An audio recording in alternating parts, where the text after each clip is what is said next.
पीछे से आवाजें आना शुरू होगी, कितने पैसे लेके आएंगे, मुझे बैड टच किया गया। मैंने किया क्या था, ऐसा सिर्फ एक सवाल किया था। यह है यंग जर्नलिस्ट कमल अमानत, जिनकी सोशल मीडिया पर एक वीडियो बेहद वायरल हो रही है। ये चंद दिन पहले होने वाले मुस्लिम लीग नून के जलसे की कवरेज करने गई तो वहां कारकुनान ने इनको मारपीट करने की कोशिश की। इस वाकये की मुकम्मल कहानी क्या है, जानिए इस वीडियो में। उर्दू पॉइंट की वीडियोस देखने के लिए हमारा चैनल सब्सक्राइब कीजिए और बेल के आइकन पर क्लिक कीजिए ताकि आप हमारी तमाम आने वाली वीडियो से बाखबर रह सकें। कमल, आपकी सोशल मीडिया पर एक वीडियो बेहद वायरल हो रही है कि आप एक जलसा कवर करने गई हैं जी। तो वहाँ आए हुए कारकुनान ने, लोगों ने आपके साथ बदतमीजी की है। जी। कहा कहा जा रहा है कि मुबैना तौर पर नीचे लोग कह रहे हैं कि छेड़खानी भी की आपके साथ। वहाँ पर हुआ क्या था, एक्चुअल स्टोरी क्या है? देखिए, जो वीडियो वायरल जा रही है वो तो सबने देखी है कि किस तरह से उन्होंने मुझे बैड टच किया और मैंने उनको शटअप कॉल भी दी, उन्होंने मुझे गाली दी, गालम गलोच करते रहे। पूरा ग्रोह था वो मेरे पीछे चल कर आया, मैंने खुद को प्रोटेक्ट करने की कोशिश की और बहुत सारी और चीज़ें भी हुई हैं। ये वो चीज़ें हैं जो वीडियो में नज़र आ रही हैं, लेकिन जो इसके पीछे एक्चुअल हकीकत है वो शायद उसको मैं जो मैंने फ़ेस किया उसको मैं ही समझ सकती हूँ या वो ख़तून समझ सकती है जिसके साथ पहले भी ऐसा हो चुका है। मैं वहाँ पर पहुँची, जैसे मैंने मुख्तलिफ और भी जो है वो जलसों को कवर किया है, पाकिस्तान तहरीक इंसाफ के जलसों को कवर किया है। इसी तरह से मैंने नून लीग के जलसा को भी कवर करना था। मुझे असाइनमेंट मिली थी 2-3 चैनल्स की तरफ से, क्योंकि मैं कुछ चैनल्स के साथ अटैच हूँ। मैं वहाँ पर पहुँचती हूँ, मैं ऑब्ज़र्व करती हूँ कि अच्छा, क्यों जाके एनालाइज़ करती हूँ कि मैंने किन किन बंदों से बात करनी है, किस तरह से हम कवर कर सकते हैं, जो हम सब सोचते हैं जब वहाँ पर कवर करने के लिए जाते हैं। मैंने ऑब्ज़र्व किया, मैंने कहा कि बड़ी 4-5 हज़ार कुर्सियाँ लगी हुई हैं, वलीमे की तर्ज पर जो है वो उन्होंने पूरा सजाया हुआ है और आई वॉज शॉक्ड कि इतने लोग आए हुए हैं। बट मुझे नहीं पता था कि ये सारे लोग जो है वो सारे अनपढ़ हैं, इनको औरत की इज़्ज़त नहीं करना आती। तो मैंने वहाँ पर ऑब्ज़र्व किया, वैसे ही मैं घूम फिर रही हूँ, मैंने चेक किया और वहीं पर जो है वो एक इंसिडेंट देखने को मिलता है कि उमर दराज गोंदल साहब जो ABN के ब्यूरो चीफ़ हैं, वो नज़र आते हैं बड़ी पैनिक सी सिचुएशन में। मैं थी, मेरे साथ मेरा कैमरामैन था और 2 और लोग थे। हम लोग पूरी टीम, वो किसी और चैनल से थे, पूरी टीम बनाकर हम लोग गए थे। हमने देखा कि बड़ी पैनिक सिचुएशन में है गोंदल साहब।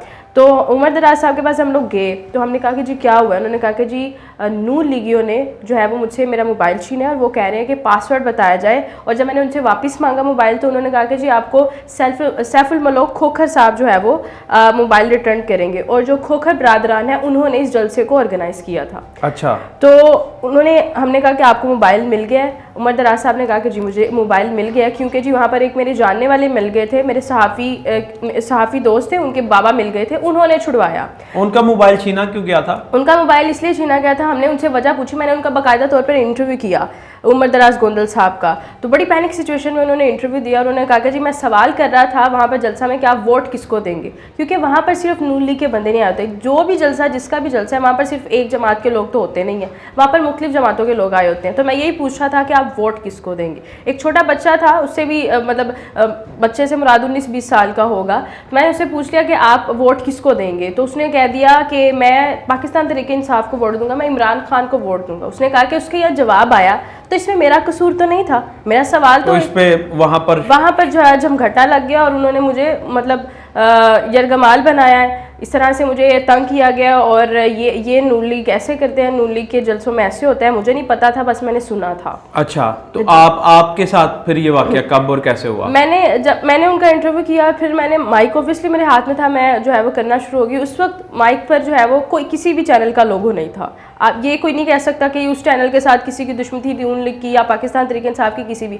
उस वक्त किस चैनल का लोगो ने, सिर्फ ब्लैक कलर का ऊपर फॉर्म था और मैंने जहाँ पर एक बंदा खड़ा था, कहता मैं बात करूँगा। मैंने कहा जी करें। मैंने उसके आगे माइक कर दिया तो मैंने कहा जी आज आप आए हैं। वैसे किसी चैनल का लोगो क्यों नहीं था ऊपर? उसमें ये कि मैं ना 2-3 चैनल्स के साथ अटैच हूँ, तो मैं लोगोस का जो पैक था ना पूरा, वो ऑलमोस्ट हम लोग घर पे भूल गए थे बाय मिस्टेक। अच्छा। तो हमारे पास एक ब्लैक कलर का लोगो था, हमने सिर्फ वही लगा लिया और वहाँ पर ये अल्लाह की तरफ से शायद ये होना था कि वहाँ उस पर किसी चैनल का लोगो ही नहीं था। मैंने उनसे बात करना शुरू कर दी। ऑब्वियसली मैं रिकॉर्डिंग कर रही थी फॉर नया पाकिस्तान, तो मैंने कहा कि जी मरियम नवाज साहिबा ने अभी खिताब किया है, तो आप क्या कहेंगे इसके बारे में? मियाँ साहब वापस आ रहे हैं 4 साल के बाद, आप क्या चेंजेस देख रहे हैं? क्या मियाँ साहब जो है वो महंगाई की शरह को कम करेंगे? इस तरह से मैं सवाल कर रही थी। वो एक बंदे से मैं सवाल कर रही थी, जो बहुत सारे लोग कमेंट सेक्शंस में ये कह रहे हैं कि आप उस ग्रोह में क्या करने के लिए गई थी। अच्छा। नहीं, वो ग्रोह था ही नहीं। वो ग्रोह नहीं था, मैं एक बंदे से सवाल करी थी, वो ग्रोह बनाया गया था। एक बंदे के साथ दूसरा खड़ा हो गया, दूसरे के साथ तीसरा खड़ा हो गया और सबने मुझे एक सर्कल में घेर लिया। तो मैंने सवाल, फिर एक बंदा बात कर रहा है, दूसरा बंदा बात कर रहा है, मैं बात करूंगा, सभी बात करने के लिए बहुत ज़्यादा उतावले थे, जैसे पहली दफ़ा किसी खातून को इन्होंने देखा हो। अच्छा, तो वहाँ पर ऐसा मुझे खवातीन भी ये बात करने के लिए सर्कल में थे या सिर्फ खातून के इर्द गिर्द इकट्ठे होने के लिए? खातून के इर्द गिर्द जो है वो इकट्ठे हो गए थे, और जब उन्हें पता चल रहा था कि मेरी अटेंशन सिर्फ उस बंदे तक है जिससे मैं बात कर रही हूँ, तो उन्होंने कहा कि जी मैं भी बात करूंगा। जब उनके सामने माइक किया जाता था, उन्हें मेरे सवाल का जवाब भी नहीं आता था। अच्छा, सवाल मेरे बड़े आम से थे कि आप यहाँ पर आए हैं, क्या देखते हैं, आप चाहते हैं कि नून लीग में से कोई हुक्मरान बने, मरियम नवाज, नवाज शरीफ, शहबाज शरीफ, इन तीनों में से किसको हुक्मरान बनाना चाहेंगे?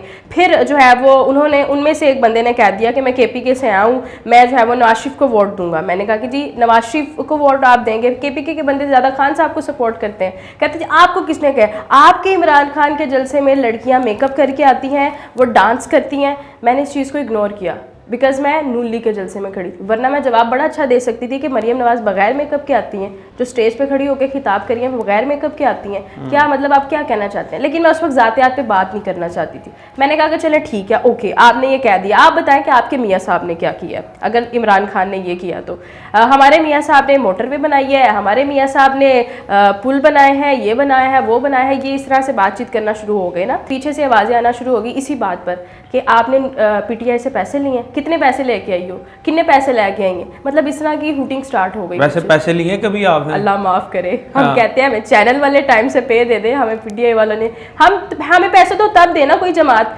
जब हम जो है वो सिर्फ उनकी कवरेज करने के लिए जा रहे हो या फिर उन्हें प्रमोट करने के लिए जा रहे हो। आई वॉज न्यूट्रल, मैं किसी के हक में नहीं गई थी, किसी की मुखालफत में नहीं गई थी। एक्चुअल जो वहाँ पर जलसे में, जलसा गाह में जो सिनेरियो था, मैं तो वो दिखाने के लिए गई थी। अगर मैं किसी की साइड लेती, पीटीआई की साइड लेती, तो आज मैं भी सनम जावेद की जगह जेल में होती। पॉइंट आपका वैलिड है। मुझे बताएं, वहां पर किसी ने फिर जब शो करना शुरू कर जब दिया ये कि पैसे बातें लिए हो रही थी, जब ये बातें हो रही, उससे पहले भी एक चीज हुई कि मुझे बैड टच किया गया।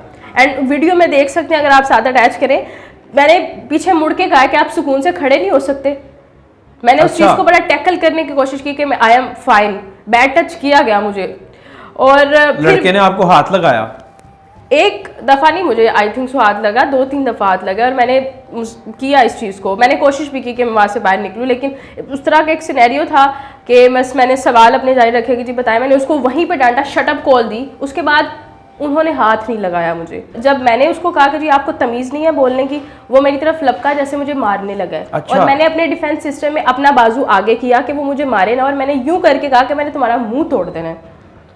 अच्छा, यानी वो आप पे अटैक करने लगा था? अटैक करने लगा था, जी हाँ, वीडियो में देख भी सकते हैं। और अटैक करने लगा, मैंने उसको कहा कि मैंने आपका मुंह तोड़ देना है। जब मैंने ये बात की और वो कहता तेनों नहीं पता तो नून लीग दे हल्के चुखलोती है। मतलब क्या आप ये शो करवाना चाहते हैं कि आप बदमाश है? नून लीग का हल्का बदमाशों का है तू, नून लीग दे हल्के चुखलोती है। और उसकी मोबाइल की टॉर्च भी ऑन थी, वो मेरे फेस पर टॉर्च मार के मुझे देख रहा था। और वहाँ पर कोई ऐसा बंदा नहीं था जो उसको कहता है कि आप साइड पर चल जाओ, सब बेगैरत थे। पीछे से फिर उन्होंने नून लीग के नारे लगाने शुरू कर दिए, शेर के नारे लगाने, इंस्टेड ऑफ के वो उसको कहते कि तुमने गाली दिया, तुमने गलत किया है। गैरत अपनी जगाते वहां पर कि तुमने गलत किया, तुम्हें गाली नहीं देनी चाहिए थी। मैं सवाल कर रही हूँ, आपको जवाब नहीं आता, आप साइड पे जाके खड़े हो जाएं। इसका मतलब ये है कि अगर मेरे सवाल का आपको जवाब नहीं आता तो आप मेरे साथ बदतमीजी करेंगे, आप मेरे साथ हाथापाई करेंगे, मुझे बैड टच करेंगे, मुझे हिरासा करेंगे। ये वहां पर जब किया गया तो वहां पर जितने बंदे खड़े थे वो नारे लगाने शुरू हो गए। किसी ने भी ये नहीं कहा कि हम इसके डिफेंस में खड़े हैं, उसको कहे कि बाजी तू बाहर आ जा, बाजी तू साइड तो हो गया, एनओसी पीछे ले जाना है। तब तक को, क्योंकि मेरे साथ सिर्फ मेरा कैमरामैन मौजूद था, जो दूसरे 2 लोग आए हुए थे वो आए, उन्होंने जो है वो बचाने की कोशिश की और हाथ आगे कर दिया कि आपने ऐसे लड़ाई नहीं करनी है। तीसरा बंदा आ गया, जी ये उसने गलत किया, आप गलत कह रही हैं, आप गलत कह रही हैं। मैंने कहा मैंने आपसे सवाल किया, जी किया है। मैंने कहा आपने जवाब दिया, जी दिया है। मैंने कहा कुछ गलत बात हुई, कहता नहीं, कहता है उसकी तरफ से मैं माजरत करता हूँ। और वो बंदा वो भाग गया और वो साइड पे खड़ा रहा। जब मैं आगे आई हूँ कि मैं अब प्रोग्राम को बिल्कुल एंड कर दूं, मैं आगे आ जाऊं, ख़त्म कर दूं इसको, मैंने कैमरामैन को इशारा किया कि जी बंद कर। आगे आई हूँ, पूरा ग्रोह मेरे पीछे चलना शुरू हो गया। लाइक ये कि अभी भी जो है वो उनको तस्कीन नहीं मिली थी कि आप बैड टच कर चुके हैं, आप लड़के को हिरासा कर चुके हैं, आप जो है वो अपनी हवस में से ऑलमोस्ट गुजर चुके हैं और आप ये कर रहे हैं कि आप अभी भी उसके पीछे जा रहे हैं। मेरे पीछे आ रहा पूरा ग्रोह। मैंने किया क्या था? ऐसा सिर्फ एक सवाल किया था। वहाँ इंतजामिया जो मौजूद थी, आप उनके पास नहीं गई उसके शिकायत लेके? तकरीबन 15-20 मिनट बाद जो ऑर्गेनाइजर तो हमें मिल ही नहीं रहा था, वहाँ पर जो मेरे साथ और 2 लोग मौजूद थे वो गए, उन्होंने कहा कि जी ये ऑर्गेनाइजर, आप इनका बाकायदा इंटरव्यू करें। इनसे बातचीत करें। मैंने उनसे बातचीत की, कहते हैं हम खोखर बरादरान से कहेंगे कि वो इस चीज़ को जो है वो देखें, हम दोबारा ऐसा नहीं होगा। मैंने कहा सर अगर आपसे हैंडल नहीं होता तो आप जलसे करवाते क्यों हैं? यहाँ अच्छा, पर आपने किया किसी बंदे जाके इंतजामिया किसी बंदे से बात की और उसको सारी ये वाकया बताया, लेकिन अफसोस है कि अभी तक कोई स्टेप नहीं लिया गया। आप इंतजामिया में से किसी ने आपसे राब्ता नहीं किया माजरत करने के लिए? बिल्कुल किसी ने भी राब्ता नहीं किया मुझसे, क्योंकि वीडियो तो आपकी बहुत वायरल हो रही है। बिल्कुल ऐसा ही है। मतलब अगर अभी तक राब्ता नहीं किया तो नूली की जो है वो स्पेशली मरियम नवाज साहिबा जो ह्यूमन राइट्स पे बात करती नजर आती हैं, हमें वीमेन एम्पावरमेंट पे बात करती नजर आती हैं, अभी तक उनकी तरफ से कोई स्टेटमेंट आ जाती वो, मतलब अगर ये सब कुछ नहीं हुआ तो उनके इमाम पर हुआ है, ये सब कुछ उनके कहने पे हुआ है। वो इसी तरह से जो आके सहाफ़ी सवाल कर रहा है, कोई यूट्यूबर वहाँ पर पहुँच के सवाल कर रहा है, तो आप इस तरह से उसको हिरासा करेंगे। ज़मान पार्क में भी रही हैं, वहाँ पर भी काम करती रही हैं, फिर और भी जलसों में कवर करती रही हैं। तो ऐसे लोग हर जगह मौजूद होते हैं या मुझे ये लगता है कि जो इस तरह के लोग होते हैं ना वो ऑलमोस्ट हर जगह पर मौजूद होते हैं। कभी कहीं और भी फेस करने को मिला? बिल्कुल नहीं। मैंने ज़मान पार्क में तकरीबन 2-3 महीने कवरेज की और रात के 2-2, 3-3 बजे तक कवरेज की है। रमज़ान में कवरेज किया, उससे पहले बाद में कवरेज की। पूरा वहाँ पर मेला सजता था, लेकिन हम लोग निडर होकर काम करते थे कि हमें कोई डर ही नहीं होता था, क्योंकि आज तक वहाँ पर ज़मान पार्क में जितनी भी मैंने की है, मैंने लिबर्टी चौक में की है, मैंने माल रोड पर किया है, मैंने वुकला बरादरान तक की जो है वो जाके कवरेज किया है, जो आजकल उनकी तरीके चल रही हैं। कभी मेरे साथ ऐसा नहीं हुआ जो नूली के जलसे में हुआ। तो घर वालों ने भी देखा, भाई ने, चाचू, वालिद, वालदा, तो एकदम फिर आता है कि यार हमारी बेटी को ऐसे किसी ने किया है। तो क्या रिस्पांस था उनका और उन्होंने क्या कहा? मेरी वालदा तो एज सच इतनी कनेक्टेड नहीं है सोशल मीडिया से, उनको मेरे रिलेटिव्स ने वीडियो भेजी व्हाट्सएप पे, और मामा ने जब देखी तो मामा ने मुझसे पूछा कि क्या हुआ है। अब मैं उनसे थोड़ा दूर थी, मैं गई और मैंने उन्हें सारा बताया कि मामा ये मेरे साथ ऐसे वाक़या हुआ।